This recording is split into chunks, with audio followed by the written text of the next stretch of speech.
Hello dear. तो plant breed जो strategy for enhancement and food production का lecture कर रहे थे, तो उसको कंटिन्यू करते हैं आगे। तो जो एनिमल हस्बेंड्री पार्ट था हमारा वो कम्प्लीटली फिनिश हो गया है। देन उसका सेकंड पार्ट होती है हमारी प्लांट ब्रीडिंग। ठीक है, तो प्लांट ब्रीडिंग बेसिकली ये होती है कि हम प्लांट के ब्रीड्स में ऐसे कुछ चेंजेस कर दें, ऐसे कुछ मॉडिफिकेशन कर दें जिससे उसकी जो यील्डिंग है, उसकी जो प्रोडक्टिविटी है वो बढ़ जाए। ठीक है, तो उस लिए हम प्लांट ब्रीडिंग को करते हैं। ठीक है, तो प्लांट ब्रीडिंग में बेसिकली हम लोग क्या करते हैं, उसमें जीन की मॉडिफिकेशन करते हैं, जीन में म्यूटेशन कराते हैं जिससे उसकी जो प्रोडक्टिविटी है वो काफ़ी ज़्यादा इंक्रीज है और उस प्लांट को हम डिजीज रेजिस्टेंस बनाने का प्रयास करते हैं। ठीक है, तो मेन फोकस क्या रहती है, प्रोडक्टिविटी और उस प्लांट में डिजीज रेजिस्टेंस हो, ताकि वो जो भी हमारी फंगल इन्फेक्शन हो, बैक्टीरियल इन्फेक्शन हो, वो हमारे ज़्यादा प्लांट्स को नुकसान ना करे। ठीक है, तो इसके पॉइंट देख लेते हैं। The plant diseases causes the crop losses up to 20 to 30 और इवन टोटल। ठीक है, बेसिकली क्या होती है कि जो नॉर्मली हमारी प्लांट होती है वो जब कल्टीवेट करते हैं उसे, तो वो पूरी तरीके से या 20 से 30% तक वो हमारी लॉस हो जाती है ड्यू टू डिजीज़ की वजह से, इंसेक्ट की वजह से। ठीक है, तो वो चीज़ें हमारे लॉस ना हो उतना, उसके लिए हम ऐसे प्लांट्स का प्रोडक्शन करते हैं जो हमारी डिजीज रेजिस्टेंस हो, कि अगर उस पर बैक्टीरिया फंगस का इन्फेक्शन भी हो तो वो उसको इफेक्टिव ना कर सकें। ठीक है, तो ये हम इंक्लूड करते हैं प्लांट ब्रीडिंग के अंदर।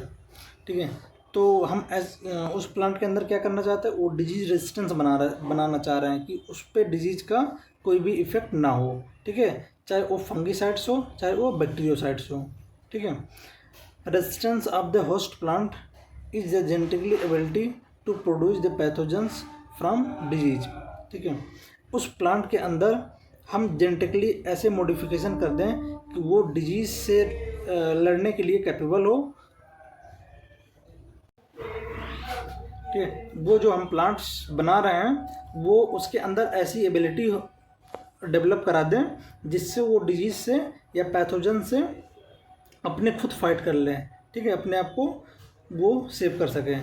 जैसे इस फिगर में आप लोग देख सकते हैं कि ये हमारी नॉर्मल लिप्स हैं, उस पर बहुत सारे डिजीज़ का स्पॉट बन गया है। ठीक है, ये हमारे फ्रूट्स हैं, फ्रूट में डिजीज़ के बैक्टीरिया के इन्फेक्शन की वजह से वो हमारे फ्रूट्स ख़राब हो गए हैं। ठीक है, तो हम इसी को हम जेनेटिकली मॉडिफाई करना चाह रहे हैं। ठीक है, तो वो हमारी प्लांट ब्रीडिंग के अंदर आती है।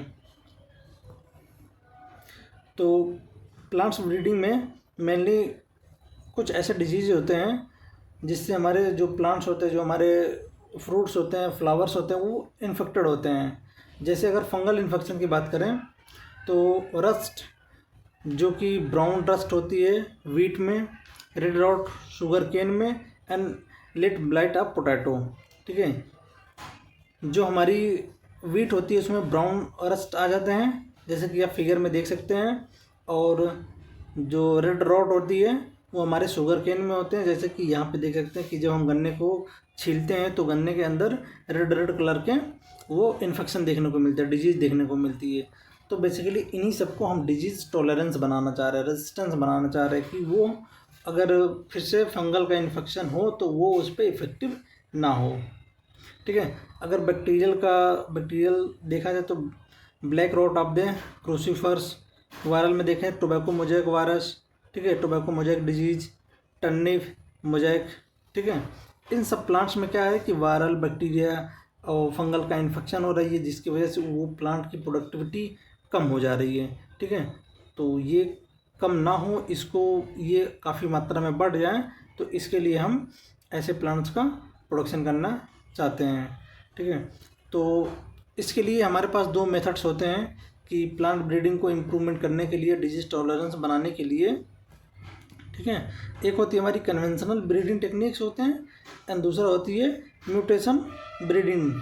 ठीक है, तो कन्वेंशनल ब्रीडिंग ये होती है कि जैसे जो हम परंपरागत पहले के तरीके से करते आ रहे होते हैं। ठीक है, ये हमारी कम ये कह सकते हैं कि इसकी जो प्रोडक्टिविटी रेशियो मतलब सब चीज़ें हाई होती है, बट चीज़ें एक लार्ज स्केल पे नहीं कर सकते हैं इसको, बस एक छोटे छोटे अमाउंट में हम कर सकते हैं। बट म्यूटेशन ब्रीडिंग के द्वारा हम एक सिंगल चेंज करके हम पूरे स्पीसीज में ही उसको बदलाव कर सकते हैं। ठीक है, तो हम कन्वेंशनल ब्रीडिंग टेक्निक्स देखते हैं। तो कन्वेंशनल ब्रीडिंग टेक्निक्स में कुछ स्टेप्स होते हैं जो कि हमें फॉलो करना होता है।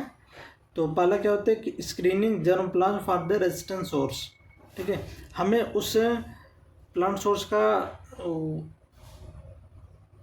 सोर्स का सिलेक्शन करना होता है कि जो रेजिस्टेंस हो। ठीक है, सपोज मान लीजिए कि एक ऐसे हमारे प्लांट्स हैं जिसकी प्रोडक्टिविटी हाई है, बट उसमें क्या है कि डिजीज़ टॉलरेंस नहीं है, डिजीज से लड़ने की कैपेबिलिटी नहीं है। तो हम एक ऐसे विल्ड लाइफ प्लांट्स को लेते हैं जो डिजीज से लड़ने के लिए उसके अंदर वो क्षमता होती है, वो कैपेबल होती है।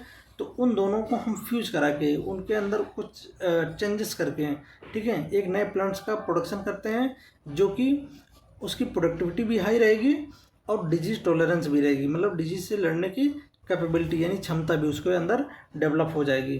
ठीक है, तो सेकंड क्या होती है हमारी हाइब्रिडाइजेशन ऑफ सेलेक्टेड पेरेंट्स। तो हमें डिजीज टॉलरेंस प्लांट्स और जो प्लांट्स के अंदर हम चेंजेस करना चाह रहे हैं वो प्लांट्स हमारे पास अवेलेबल होने चाहिए। ठीक है, फिर selection and evaluation of the hybrids. Then उसके बाद उसके अंदर हम सेलेक्ट करते हैं, इवेल्युएट करते हैं। इवेल्युएट करने के बाद एक हाइब्रिड हमारी बनती है और फिर वो हमारी जो हम डिजायर कर रहे हैं, जो हमारी इच्छा थी बनाने को, वो चीज़ें हमारी बन जाती हैं। ठीक है, और फिर वो testing and release of new variety. Then उसके बाद हम एक न्यू वैरायटी के प्लांट्स बना लेते हैं और फिर वो प्लांट्स को हम अपने पर्पज़ के लिए यूज कर सकते हैं। ठीक है, जैसे कि आप ये फिगर में देख सकते हैं कि ये एक प्लांट्स है जो कि वायरस रेजिस्टेंस प्लांट है, यानी वायरस का इफेक्ट इस पर नहीं हो सकता। ठीक है, और एक ऐसी ये प्लांट्स है जिसकी जो प्रोडक्टिविटी है वो बहुत हाई है। ठीक है, इसके अंदर एल्डिंग बहुत ज़्यादा है और ये डिजीज रेजिस्टेंस है। तो इसके अंदर के जो डिजीज रेजिस्टेंस वाली जीन होती हैं वो इस प्लांट के अंदर ट्रांसमिट कर दिया जाता है। फिर ट्रांसमिट करने के बाद एक हमारा नया प्लांट्स जो ये जनरेट होगा, इसके अंदर दोनों क्षमता होगी, डिजीज रेजिस्टेंस भी होगी, मतलब वायरस से लड़ने की क्षमता भी उस प्लांट्स के अंदर होगी, और उसकी जो प्रोडक्टिविटी है, जो फल फ्रूट जो भी चीज़ें वो प्रोडक्शन कर रहा है वो भी अधिक होगा। ठीक है, तो ये हमारी कन्वेंशनल ब्रीडिंग के अंदर ये चीज़ें आ रही है। ठीक है, तो कन्वेंशनल ब्रीडिंग के द्वारा हमने बहुत सारे ऐसे क्रॉप्स का जिन में मॉडिफिकेशन किया है, ऐसे बहुत सारे प्लांट्स में मॉडिफाई किया है, जिसमें हम एग्जांपल के तौर पे देख सकते हैं वीट।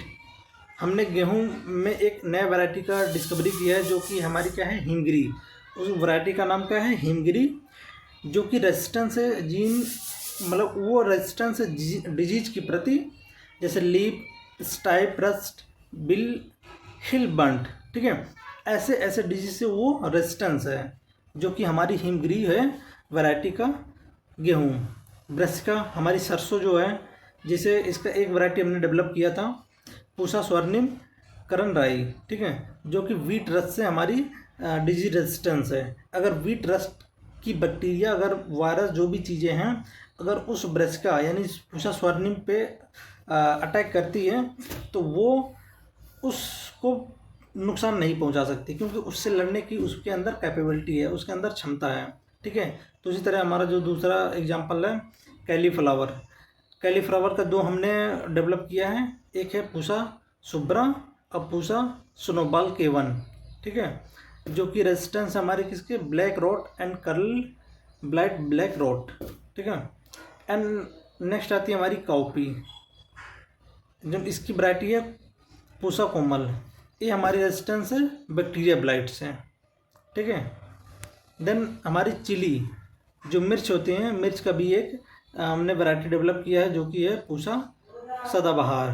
ठीक है, जो कि हमें डिजीज रेजिस्टेंस बनाती है किसके प्रति, chilli mosaic virus, tobacco mosaic virus and leave कर ले कि इस टाइप की जो भी हमारी चिल्ली होगी इस वैरायटी की, इसमें हमारे इस टाइप के डिजीजेस नहीं होंगे, कभी नहीं होंगे, क्योंकि उसके अंदर वो कैपेबिलिटी है जिससे वो फाइट करके वो अपना इफेक्टिव नहीं होने देगी। ठीक है, तो ये कुछ एग्जांपल्स हैं, आप स्क्रीनशॉट ले सकते हैं और इसको याद कर सकते हैं। ठीक है, तो कन्वेंशनल ब्रीडिंग हम करते कैसे हैं उसको। ठीक है, तो conventional breeding is a content by the availability of the limited number of disease resistance. ठीक है, इसका मेरिट्स और डिमेरिट्स भी देख सकते हैं। ये एक चीज़ कि जो कन्वेंशनल ब्रीडिंग होती है ये हम बहुत लिमिटेड नंबर में ही डिजीज़ को रेजिस्टेंट बना सकते हैं। ठीक है, या तो हम उस प्लांट के लीफ को डिजीज रेजिस्टेंट बना सकते हैं, या उसको स्टेम को बना सकते हैं, या दोनों को बना सकते हैं। ठीक है, या उसके अंदर प्रोडक्टिविटी को इंक्रीज करा सकते हैं। ठीक है, तो ये क्या होती है, बहुत लिमिटेड नंबर में वो कर सकते हैं हम। बट जो हमारी म्यूटेशन ब्रीडिंग होती है उसके द्वारा हम बहुत स्मॉल अमाउंट में हम लार्ज स्केल में डिजीज रेजिस्टेंस बना देते हैं। ठीक है, तो inducing the mutation of sudden genetic changes plant that screening of the resistance help to identify desirable gene. Such plants can be multiply directly और can be used in breeding. ठीक है, तो ये कह रहा है कि इसमें हम म्यूटेशन कराते हैं। ठीक है, म्यूटेशन मीन्स ये होता है कि sudden change in gene sequences, जो हमारी प्लांट्स की जीन सीक्वेंस होते हैं उसमें हम क्या करते हैं, सडन चेंजेस करा देते हैं। जब उसमें जीन में चेंजेस होगा तो जब जीन में चेंजेस हो, जीन ही रेस्पॉन्सिबिलिटी होती है कि कोई भी कैरेक्टर उसके नेक्स्ट जनरेशन में ट्रांसमिट करने के लिए, तो वो कैरेक्टर दूसरे में अंदर डेवलप हो जाएगी। ठीक है, the other breeding methods are the selection amongest somaclonal variety and genetic engineering. ठीक है, जो कि हम ये ब्रीडिंग करते हैं, तो बेसिकली सोमा क्लोनल वैरायटी क्या होती है और जीन इंजीनियरिंग क्या, जेनेटिक इंजीनियरिंग क्या होती है। तो जो सोमा क्लोनल वैरायटी होती है कि एक ऐसे प्लांट्स होते हैं जो कि अपने ही पेरेंट्स के ही सिमिलर होते हैं। ठीक है, उसको बोलते हैं हम सोमा क्लोनल होते हैं, कि एकदम क्लोन होते हैं। एग्जैक्ट जो प्लांट हमारा ये रहेगा सेम प्लांट ये भी उसी तरीके से रहेगा। ठीक है, बस उसके अंदर कुछ ऐसे इंटरनल चेंजेस रहेंगे, बस देखने में वो बिल्कुल ठीक है सेम ही रहेंगे। तो वो होती है हमारी सोमा क्लोनिंग। देन सेकंड हमारी आती है म्यूटेशन ब्रीडिंग। ठीक है, म्यूटेशन ब्रीडिंग क्या होती है कि mutation can be create new desirable character not found in the parental type. ठीक है, म्यूटेशन के द्वारा हम एक ऐसे क्रिएट कर सकते हैं एक न्यू डिजायरेबल। ठीक है, एक ऐसे करेक्टर का डेवलपमेंट करते हैं जो कि उसके पेरेंट्स में वो चीज़ें नहीं रहती है। ठीक है, सपोज मान लीजिए एक ऐसी कोई प्लांट है। ठीक है, एक प्लांट ये है, एक प्लांट ये है। ठीक है, इस प्लांट के अंदर कुछ ऐसे करेक्टर्स होंगे, ठीक है, जो हमारे लिए सही नहीं है। ठीक है, तो हम क्या करेंगे कि इसके अंदर से वो कैरेक्टर हटा दें और जो इसके अंदर को कुछ ऐसे कैरेक्टर होंगे जो अच्छे होंगे। ठीक है, वो कैरेक्टर हम इस प्लांट में ट्रांसमिट कर दें। ठीक है,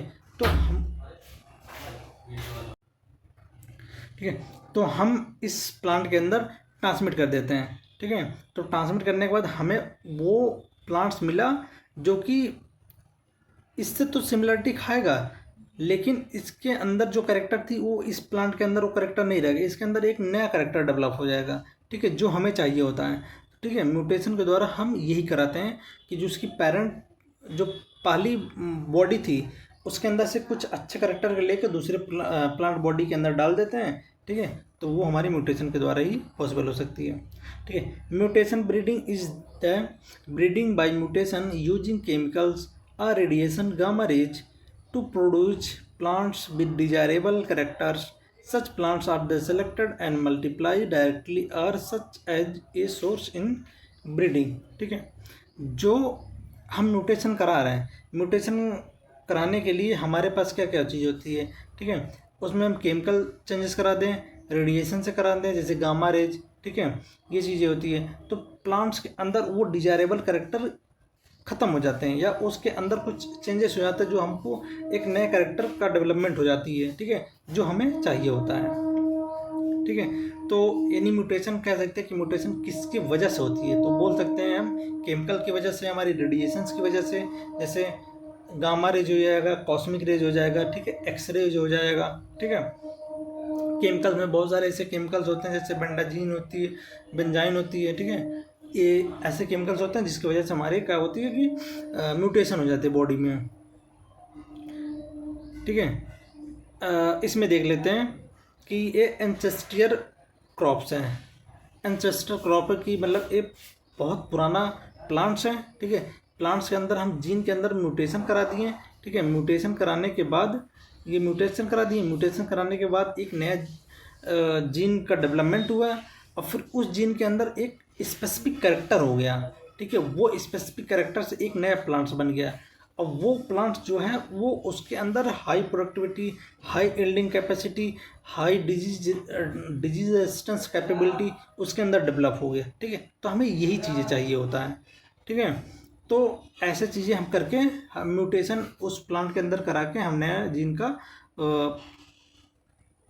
नए जीन का क्या करते हैं कि हम प्रोडक्शन करते हैं। देन इसके कुछ एग्जांपल्स हैं, देख लेते हैं कि moong beans disease resistance to yellow mosaic virus the powdery weed induce by the mutation, ठीक है। जो हमारी मूंग बीन्स होते हैं, ठीक है, वो येलो मोजैक वायरस से डिजीज रेजिस्टेंस होते हैं, ठीक है। कि जो हमारी मूंग बीन्स होते हैं उसकी जो पत्तियाँ होती हैं, पत्तियाँ येलो पड़ जाती हैं, ठीक है, क्योंकि उसमें मोजैक वायरस प्रेजेंट हो जाती है। मोजैक वायरस की वजह से वो पत्तियाँ क्या होती है, पीली पड़ जाती है। पीली पड़ जाएंगी तो वो गिर जाती हैं, फॉल कर जाती हैं। फॉल करने के बाद उसकी जो प्रोडक्टिविटी होती है वो कम हो जाती है। लेकिन हम उसके अंदर म्यूटेशन करा के, उसके अंदर जीन के अंदर चेंजेस करा के हम वो चीज़ें, येलो मोजैक वायरस जो डिजीज़ उसके अंदर हो रही थी उसको हम ख़त्म कर दिए। अगर उस प्लांट में पर्टिकुलर पड़ता भी है तो भी उसका इफेक्ट वहाँ पे नहीं होगा, ठीक है।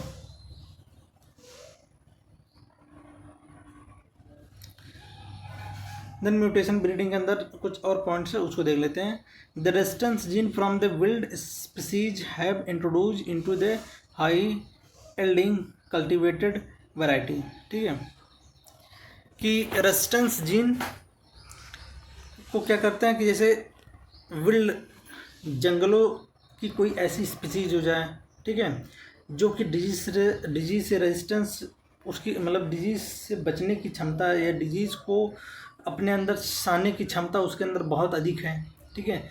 तो ऐसे प्लांट्स को हम क्या करें, जो हमारी नॉर्मल वे में प्लांट्स होती है हमारे पास होती है, उसके अंदर डिजीज़ होने की पॉसिबिलिटी ज़्यादा होती है, तो क्या करते हैं, दोनों में म्यूटेशन करा देते हैं। म्यूटेशन कराने के बाद जो हमें न्यू वैरायटी का प्लांट्स मिलेगा, ठीक है, वो हमारी क्या होती है, डिजीज रेजिस्टेंस होगी और हमें उसकी प्रोडक्टिविटी भी हाई होगी, ठीक है। तो इसी तरीके से हमने एक विल्ड स्पीसीज लिया था भिंडी का, ठीक है, जिसका नाम था एबेलमस्कस स्क्यूलेंटस, ठीक है, जो कि क्या है, येलो मोजैक वायरस से रेजिस्टेंस है, ठीक है।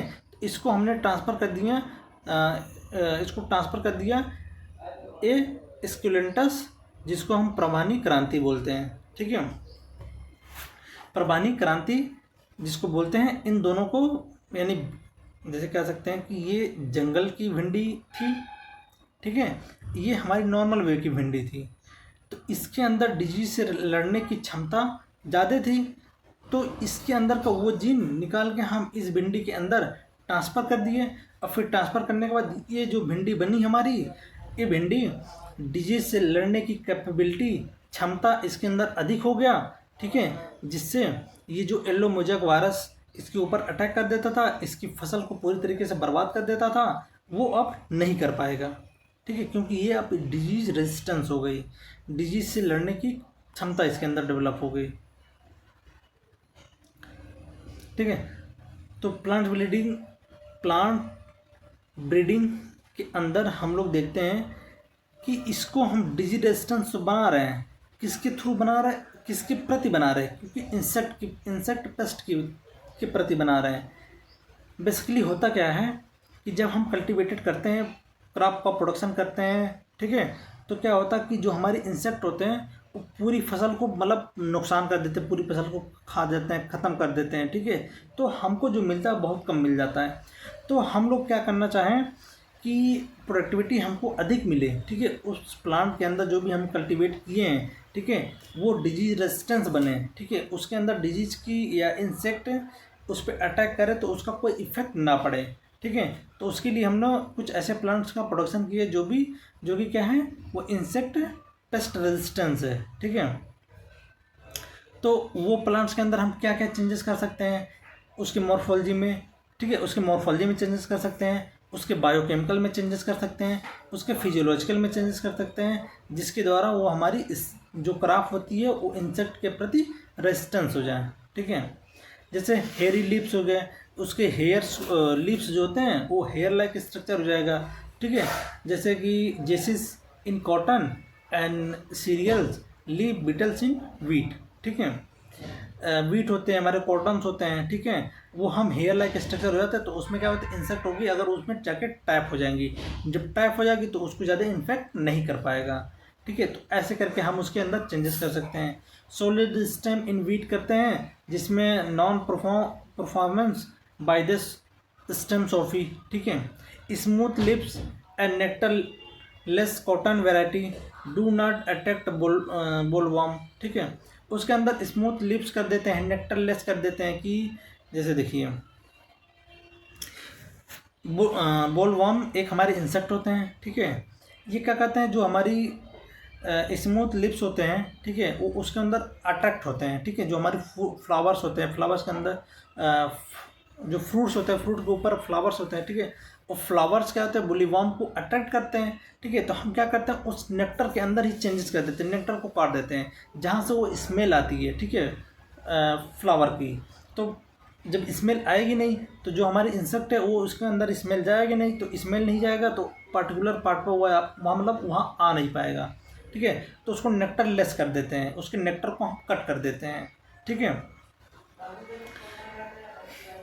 तो इसके द्वारा हमने क्या क्या चेंजेस किया, जो चीज़ हम करना चाह रहे थे, जिसके अंदर हमने एक वैरायटी का डेवलपमेंट किया, इसके अंदर था high aspartic acid, low nitrogen and sugar content, ठीक है, और शुगर कंटेंट ज़्यादा था, आई थिंक नहीं, high aspartic acid, low nitrogen and sugar content, जिसमें शुगर कंटेंट भी कम था और लो नाइट्रोजन की वैल्यू भी कम थी और एस्पार्टिक एसिड ज़्यादा था, ठीक है।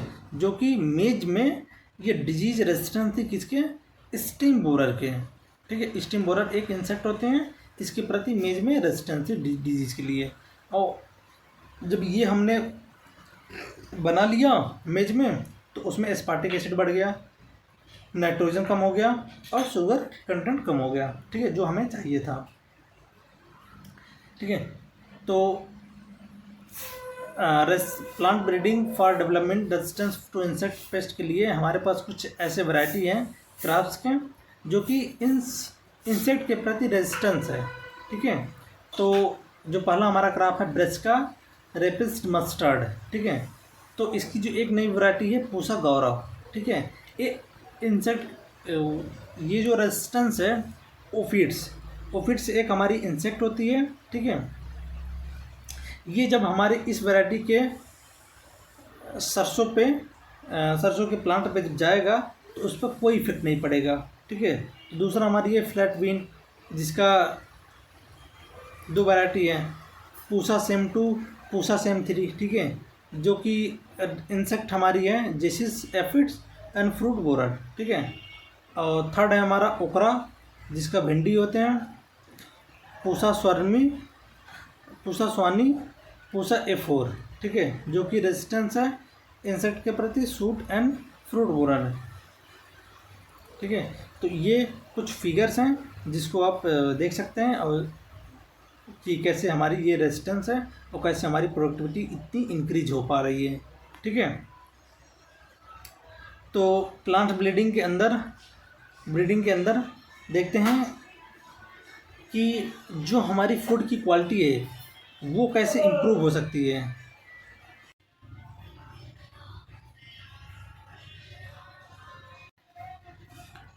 ठीक है। तो प्लांट ब्रीडिंग के अंदर हम लोग ये देखते हैं कि जो फूड क्वालिटी है, ठीक है, अभी तक तो प्लांट की एल्डिंग बता रहे थे कि प्लांट के अंदर एल्डिंग बहुत अधिक हो रही है, उसकी प्रोडक्टिविटी बढ़ रही है, ठीक है। तो बढ़ने के साथ क्या उसकी फूड की क्वालिटी बढ़ रही है कि नहीं बढ़ रही, उसके अंदर प्रोटीन की इनरिचमेंट हुई कि नहीं, उसके अंदर फैट्स, प्रोटीन, विटामिन्स की इंक्रीजमेंट हुई कि नहीं हुई, ठीक है। तो उन चीज़ों को हम लोग देखते हैं, ठीक है, ठीक है। तो वो कैसे बढ़ सकती है, तो उसके अंदर हम लोगों ने क्या क्या स्टेप्स उठाएं, तो उसके बारे में देखते हैं कि मोर देन 840 मिलियंस, ठीक है, 840 मिलियन से अधिक peoples do not have adequate food, ठीक है।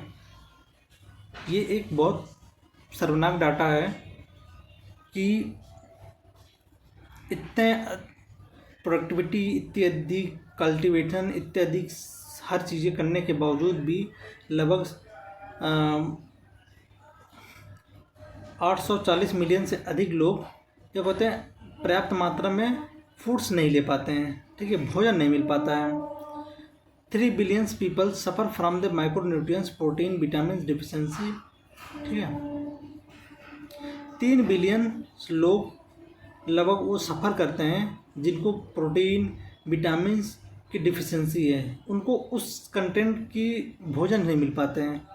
मतलब 840 मिलियन से अधिक लोग तो मतलब भूखे तो रह पाते हैं, ठीक है, उनको पर्याप्त मात्रा में भोजन नहीं मिल पाता। लेकिन 3 बिलियन से लगभग अधिक लोग ऐसे हैं जिनको भोजन तो मिलता है, लेकिन उस भोजन के अंदर क्वालिटी नहीं है, उसके अंदर प्रोटीन्स नहीं है, उसके अंदर विटामिन्स नहीं है, ठीक है, इन सब की डिफिशिएंसी है, ठीक है। तो इसको हम लोग बोलते हैं हिडन हंगर, ठीक है। हिडन हंगर इसको इस नाते बोलते हैं क्योंकि उनका पेट तो भर जा रहा है, लेकिन अंदर से चीज़ें क्या है, भूखा वो है। किस चीज़ों के भूखे हैं? प्रोटीन की और विटामिन्स की, ठीक है, और भी बहुत सारे माइक्रो न्यूट्रिएंट्स होते हैं, ठीक है, जिसकी वो क्या है, मतलब उनके अंदर वो चीज़ें की कमी होती है, ठीक है। तो इसको हम ओवरकम करने के लिए, उसको कम करने के लिए हम लोगों ने बहुत सारे ऐसे सिंगल सेल प्रोटीन का यूज करने लग रहे हैं, ठीक है। तो वो कैसे इंप्रूव हो सकती है उसके बारे में देखते हैं। The breeding crops with higher level of the nutrients is called biofortification, ठीक है। बायोफोर्टिफिकेशन एक ऐसी टर्म होती है जिसके अंदर क्या होती है, हम ऐसे फूड या क्रॉप्स की ब्रीडिंग करते हैं जिसके अंदर न्यूट्रिशन की वैल्यू बहुत अधिक हो, ठीक है। तो ऐसे प्लांट्स को, ऐसे क्रॉप्स को हम बोलते हैं बायोफोर्टिफिकेशन, ठीक है। It's help to improve public health, ठीक है।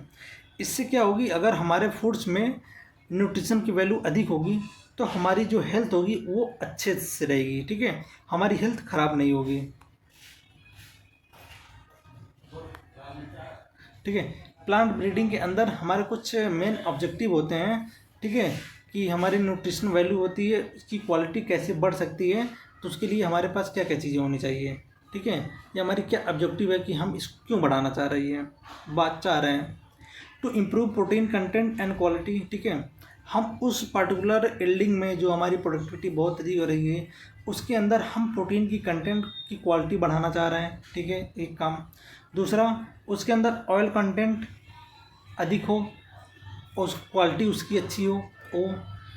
तीसरा, टू इम्प्रूव विटामिन कंटेंट, उसके अंदर विटामिन्स की मात्रा बहुत अधिक हो, ठीक है, और उसके अंदर माइक्रोन्यूट्रिएंट्स और मिनरल्स कंटेंट भी अधिक हो, ठीक है। तो इन सब की क्या हो कि क्वालिटी और अमाउंट में इंक्रीजमेंट हो। तो हम ये सब जैसे फिगर में आप देख सकते हैं कितने सारे प्लांट्स हैं, कितने सारे हमारे फ्रूट्स हैं, कितने सारे वेजिटेबल्स हैं कि जिनके अंदर ये सब हम लोगों ने इसको इम्प्रूवमेंट किया, ठीक है।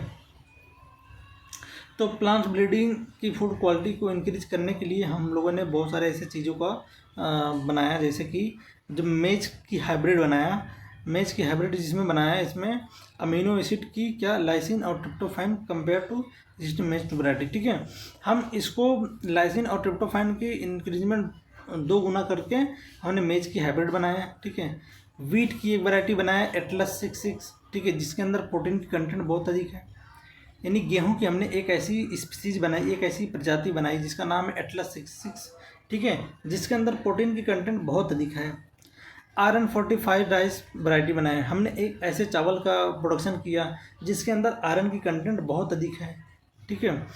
एक हमने ऐसे राइस का प्रोडक्शन किया था जिसको बोलते हैं गोल्डन राइस, ठीक है, जिसके अंदर विटामिन ए की कंटेंट बहुत अधिक मात्रा में मिलती है, ठीक है। तो ये चीज़ें हम लोग फूड की क्वालिटी में इंक्रीजमेंट या इम्प्रूवमेंट कर रहे हैं, जैसे कि फिगर में आप ये देख सकते हैं, ठीक है। तो प्लांट्स ब्रीडिंग क्या क्या चीज़ें हम ये चीज़ें हम किए हैं तो कहाँ कहाँ पे किए हैं, ठीक है, ठीक है। तो न्यूट्रिशन की क्वालिटी कैसे इंक्रीज हो जाएगी, इम्प्रूवमेंट हो जाएगी, तो उसके लिए हमारे एक रिसर्च इंस्टीट्यूट है जिसका नाम है इंडियन एग्रीकल्चर रिसर्च इंस्टीट्यूट, जो कि न्यू दिल्ली में प्रेजेंट है, जिसमें vegetable crops rich in vitamin mineral को हम वहाँ पे प्रोडक्शन करते हैं। हम ऐसे वेजिटेबल्स क्रॉप का प्रोडक्शन करते हैं, राइस का प्रोडक्शन करते हैं, गेहूं का प्रोडक्शन करते हैं, जिसके अंदर विटामिन हो, मिनरल्स हो, ठीक है, जो कि ये कहाँ पे रिसर्च करके बनाई जाती है, इंडियन एग्रीकल्चर रिसर्च इंस्टीट्यूट में, जो कि नई दिल्ली में है। जैसे हमारे कुछ ऐसे हम फ्रूट्स और वेजिटेबल्स को बनाए हैं जिसके अंदर हाई क्वालिटी में विटामिन और प्रोटीन, कैल्शियम, जो भी मिनरल न्यूट्रिशन हैं वो प्रेजेंट है। जैसे एक हमने बनाया है विटामिन ए, ठीक है, जो विटामिन ए है ये इनरिच है किसमें, कैरेट, स्पाइनच एंड पम्पकिन, ठीक है। ये 3 ऐसे वेजिटेबल्स हैं जिसके अंदर विटामिन ए की कंटेंट बहुत अधिक है, ठीक है। ऐसे विटामिन सी के लिए है बीटर गार्ड, बथुआ, मस्टर्ड एंड टोमेटो, ठीक है। एंड तीसरा है आयरन, कैल्शियम, ठीक है, ऐसे जिसमें स्पाइनच और बथुआ, ठीक है। स्पाइनच और बथुआ हमारे साग आते हैं, साग होते हैं जिसके अंदर आयरन और कैल्शियम की मात्रा बहुत अधिक होती है, ठीक है। और प्रोटीन इनरिचमेंट के लिए हम देखते हैं beans, broad labels, French and garden pea, ठीक है, जिसके अंदर प्रोटीन की कंटेंट बहुत अधिक होती है, ठीक है। तो ये इसकी फिगर्स हैं, इसमें आप देख सकते हैं कि, ठीक है। और ये बेसिकली आप यहाँ से याद कर सकते हैं उसके नाम और किसके अंदर कौन सी विटामिन की इंक्रीजमेंट ज़्यादा है, ठीक है। तो हमारा लास्ट टॉपिक है the strategy for enhancement and food production में single cell protein, and then इसके बाद एक छोटा सा टॉपिक आएगा हमारा टिश्यू कल्चर, ठीक है। तो सिंगल सेल प्रोटीन क्या होती है, जैसा कि एक आइडिया बता देते हैं कि जैसे नियरली लगभग जैसे एक काऊ है, ठीक है, काऊ की जो साइज है 200 केजी, 300 केजी, 400 केजी की काऊ है, ठीक है। वो मिल्क का प्रोडक्शन करती है और उस मिल्क में मान लीजिए 4 लीटर 5 लीटर मिल्क उसने प्रोड्यूस किया, और उस 4 लीटर 5 लीटर मिल्क में 200 ग्राम, 250 ग्राम, 25 ग्राम, 500 ग्राम क्या होती प्रोटीन मिल रही है पर डे, ठीक है। लेकिन सिंगल सेल प्रोटीन के अंदर हम 200-250 ग्राम के इतने छोटे अमाउंट में हम लार्ज अमाउंट में यानी मिलियन यानी टन्स में हम प्रोटीन का प्रोडक्शन कर सकते हैं, ठीक है। तो ये होती है हमारी सिंगल सेल प्रोटीन, यानी एक छोटे से अमाउंट, एक छोटे से माइक्रो ऑर्गेनिज्म या कोई भी ऐसे ऑर्गेनिज्म या ऐसे कोई भी प्लांट्स, ऐसे कोई भी चीज़ें जिससे अंदर प्रोटीन की कंटेंट उसकी लाखों गुना अधिक है, ठीक है, तो उसको बोलते हैं हम single cell protein. It is the alternative source of the protein for the animals and humans nutrition. इसका एग्जांपल है spirulina, a blue green algae, ठीक है। जो सिंगल सेल प्रोटीन होती है एक अल्टरनेटिव सोर्स होती है किसके लिए, फूड्स के लिए, ठीक है, जो कि ह्यूमन बींग्स हैं कि बढ़ते हुए पॉपुलेशंस में जो कि हमारे फूड्स हैं, क्रॉप है, इसकी क्या होती है कि खपत बहुत अधिक है, जिससे क्या होती है कि मैक्सिमम लोगों को ये चीज़ें मिल नहीं पाती है, ठीक है। तो कल्टीवेशन करने के लिए लैंड्स की भी कमी पड़ रही है, क्योंकि जब पॉपुलेशन बढ़ेगा तो इंडस्ट्रीज बढ़ेगी, इंडस्ट्रियलाइजेशन होगा, और इंडस्ट्रियलाइजेशन होगा तो लोग शहरों में बसना ज़्यादा पसंद करेंगे। जो हमारे गांव होते हैं, जो खेत होते हैं, ठीक है, वो उन सब में फिर बिल्डिंगें बनना स्टार्ट हो जाएगी। जब बिल्डिंगें बनेगी तो खेत की क्या होगी, डिफिशेंसी होगी, या डिफिशेंसी होगी तो क्रॉप के प्रोडक्शन भी कम हो जाएगी। तो प्रोडक्शन जब कम हो जाएगी तो हमको प्रोटीन्स और भी जो हमारी प्रोटीन्स, विटामिन, फैट्स, ये जो चीज़ें होती है उसकी अमाउंट भी हमको कम मिलेगी। ठीक है, तो हम क्या करते हैं, सिंगल सेल प्रोटीन को हम अपने घर पे, अपने बगीचे में, कहीं भी इसको उगाया जा सकता है और आसानी से उगा सकता है, और इसकी कंटेंटमेंट बहुत अधिक है। ठीक है, तो ये एक अल्टरनेटिव सोर्स के लिए हम इसको यूज कर सकते हैं। ठीक है, आने वाले टाइम में। तो ये देख सकते हैं फिगर में स्पाइरुलिना। स्पाइरुलिना एक ब्लू ग्रीन एल्गी होती है, जो ग्रीन एल्गी का एग्जांपल होती है। इसके अंदर प्रोटीन कंटेंट इतनी अधिक है कि जो कि एक लार्ज अमाउंट में क्रॉप में नहीं होती है। इसकी स्मॉल अमाउंट में प्रोटीन की कंटेंट बहुत अधिक होती है। ठीक है, जैसे एक ये देख लीजिए, एक डाटा क्या है कि ये काऊ 250 kg, ठीक है, एक गाय है जो कि 250 kg का है। ठीक है, जो कि प्रोड्यूस करती है 200 ग्राम प्रोटीन पर डे। सिर्फ 200 gram protein per day produce करती है, but 250 gram of micro organism like methylophilus and methylotrophus, दो ऐसे ऑर्गेनिज्म हैं जो कि प्रोड्यूस करते हैं 25 टन प्रोटीन पर डे। ठीक है, it is the due to high rate of the biomass production and growth. ये एक शॉकिंग डाटा है कि 250 ग्राम के माइक्रो ऑर्गेनिज्म, ठीक है, 25 टन प्रोटीन को पर डे प्रोड्यूस कर सकते हैं।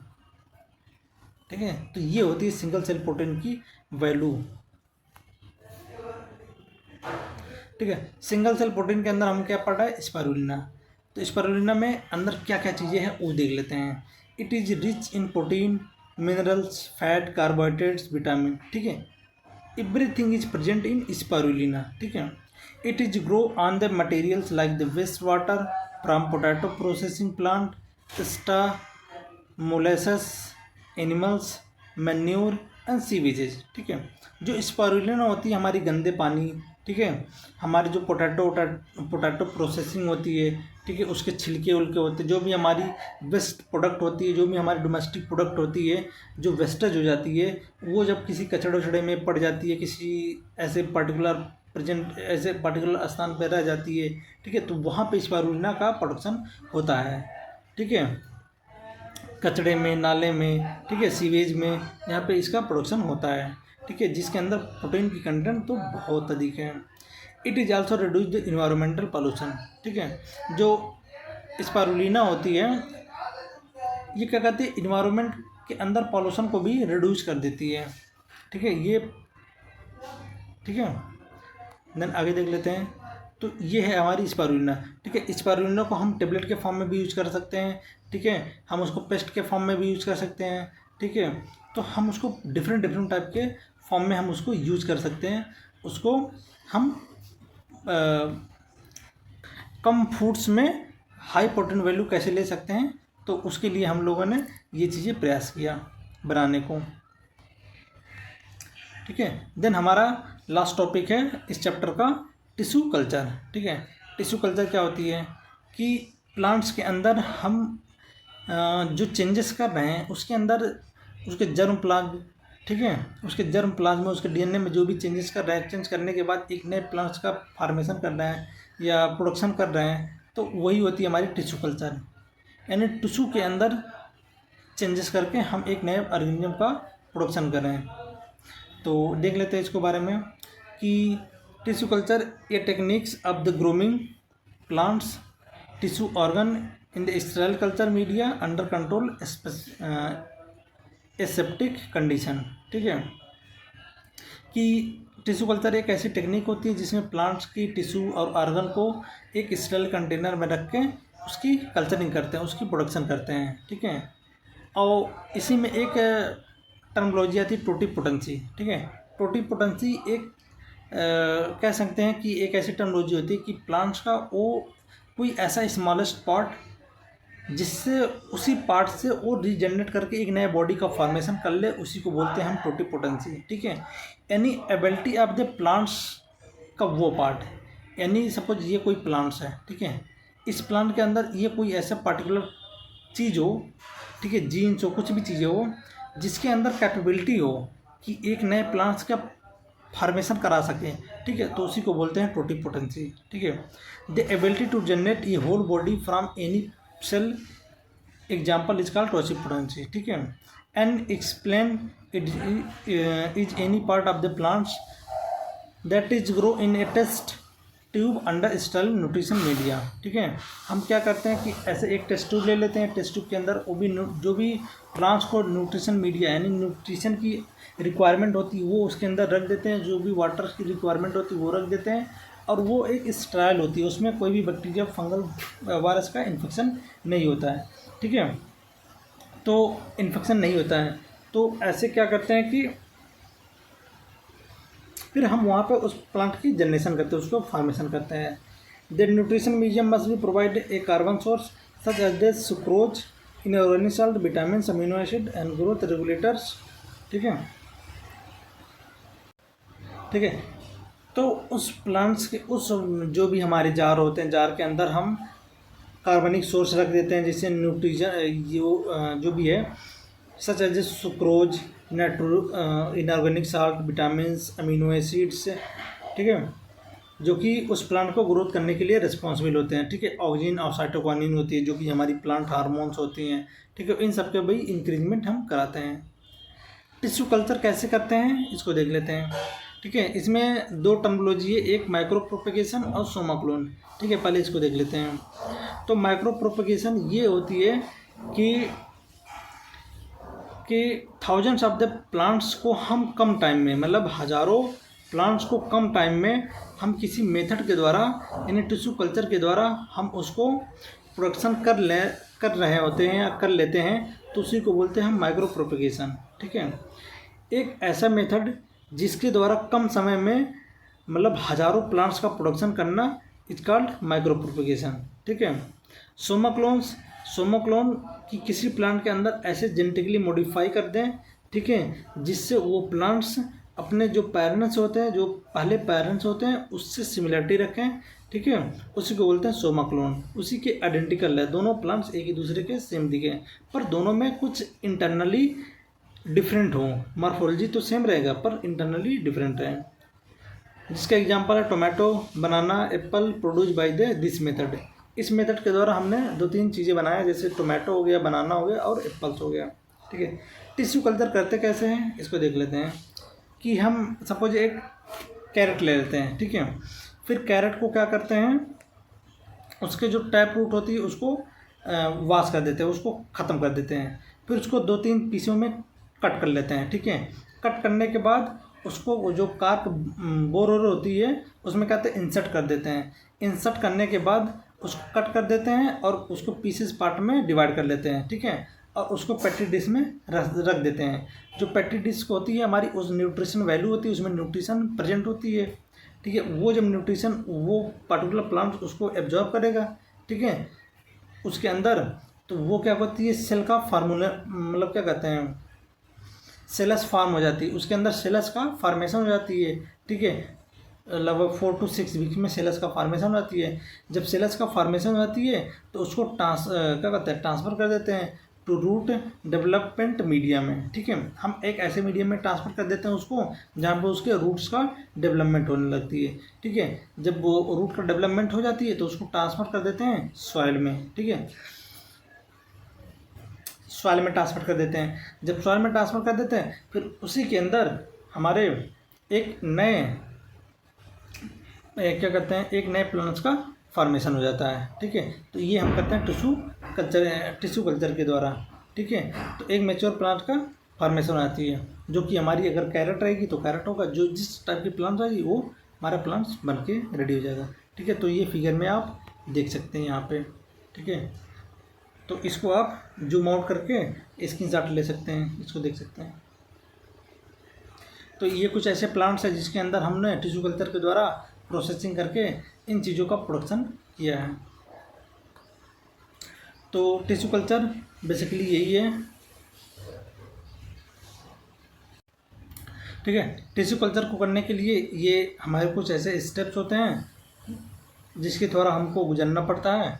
ठीक है, तो ये आप स्क्रीनशॉट लेकर देख सकते हैं। ठीक है, वही स्टेप्स होते हैं कि उसके प्लांट्स के पार्ट को कट करते हैं, कट करने के बाद उसको डिस्टिल वाटर में ऐड करते हैं, ऐड करने के बाद उसके स्कैल्प के थ्रू, ठीक है, उसमें न्यूट्रिशन वैल्यू देते हैं, प्रोवाइड करते हैं, प्रोवाइड करने के बाद वो उसको एक मिनिमम टेम्परेचर देते हैं, जिस टेम्परेचर पर वो ग्रो करने लगता है, ठीक है, उस टेम्परेचर को के बाद फिर वो नए प्लांट्स की जनरेशन कर लेती है, जो फॉर्मेशन कर लेती है, ठीक है, जिससे हमें वो प्लांट्स की प्रोडक्शन हो जाती है, ठीक है, जैसे कि आप ये फिगर में देख सकते हैं,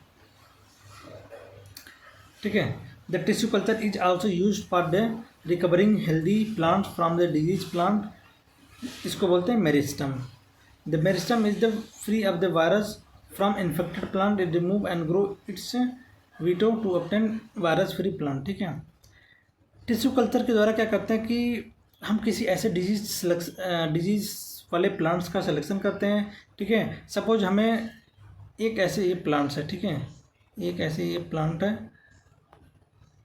इसके अंदर यहाँ पे डिजीज है, इस पार्टिकुलर पार्ट पे डिजीज है, हम इसको क्या करेंगे, इस पार्टिकुलर पार्ट को काट कर देंगे, ठीक है, या इसको हम टेस्टिंग के लिए अलग से एग्जामिनेशन कर देते हैं कि कौन सा डिजीज हो रही है, कौन सा डिजीज से ये ग्रसित हो रही है, तो उसके लिए हम वहाँ पे मेडिसिन का यूज करके उस चीज़ों को ख़त्म कर सकते हैं। ये जो हम नया प्लांट्स यहाँ पे का फॉर्मेशन करते हैं, तो उस डिजीज रेजिस्टेंस वाले जीन को हम यहाँ पे ट्रांसफर कर देते हैं, तो ये प्लांट का फॉर्मेशन अब यहाँ पे होगी, और वो जो प्लांट्स होगी उसमें डिजीज रेजिस्टेंस पहले से डेवलप रही होगी, ठीक है।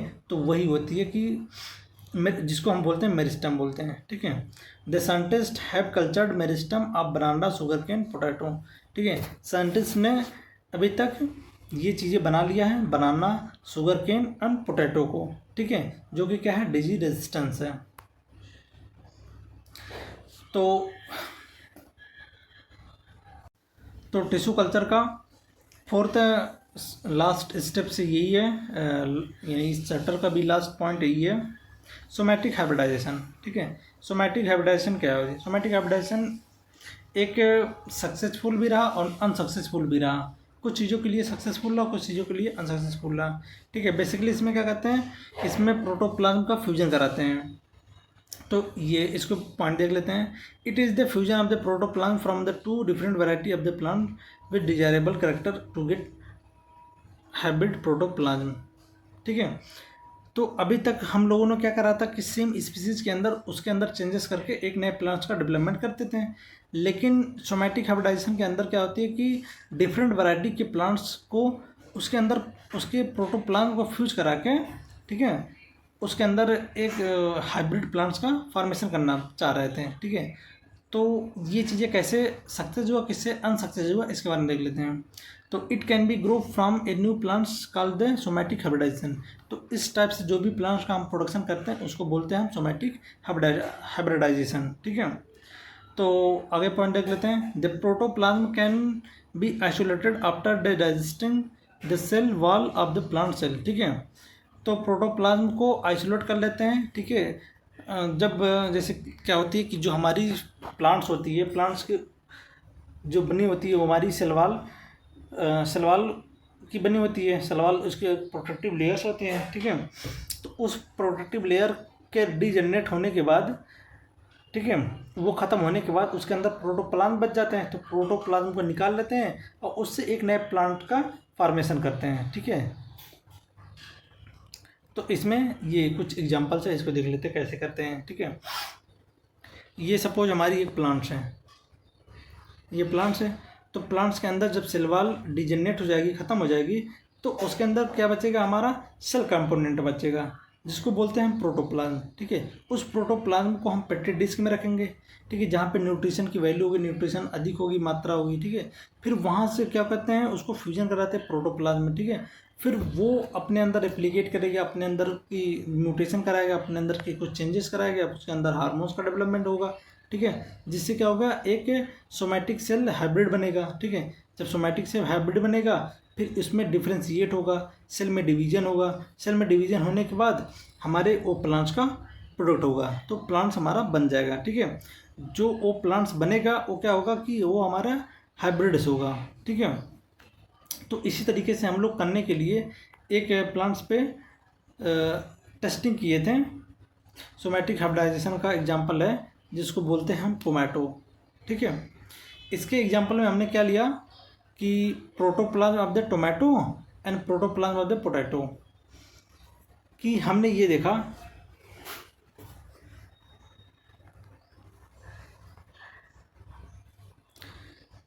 कि सपोज ये हमारी